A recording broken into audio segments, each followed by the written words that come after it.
আজকে লবিতে বসে কিছু ভাবছিলাম যে এনিমিদের সাথে কোনো প্র্যাঙ্ক করা যায় কিনা। পরে আমার মাথায় আসলো ঠুং ঠুং সাহুর বান্ডিল পরে এনিমিদের সাথে র্যাঙ্ক ম্যাচে জাউরামি করার প্ল্যান। পরে কি করি, ঠুং ঠুং সাহুর পরে তারপরে এনিমিদের সাথে আমার যে ঝামেলাটা হয় তোমরা এই ভিডিওটা না দেখলে বুঝতেই পারবেন। ক্যারেক্টার হিসাবে কিন্তু ফ্রি ফায়ারের জাতীয় ক্যারেক্টার রাইডানকে নিয়ে নেই।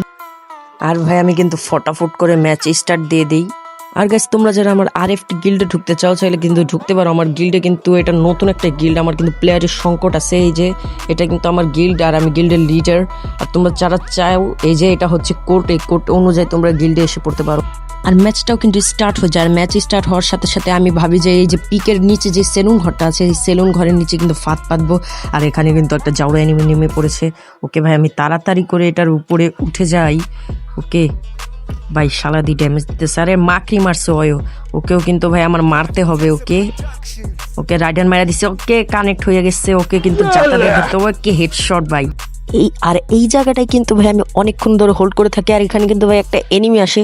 ওকে নে, ইয়েস ভাই এটাকে কিন্তু ভাই জাউরামি করে মেরে দিচ্ছে। আর দেখো একে কিভাবে ইমোট দেখাবো, তার আগে ভাই মেডি ফেডি করে নেই।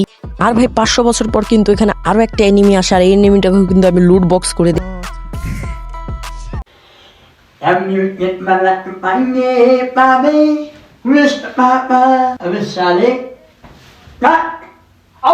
ওখানে মার খাওয়ার পর কিন্তু ভাই আমি আবারও সেখানে পাকনামি করে নামি। আর এখানে আবারও আমি কিন্তু মারটা খাই।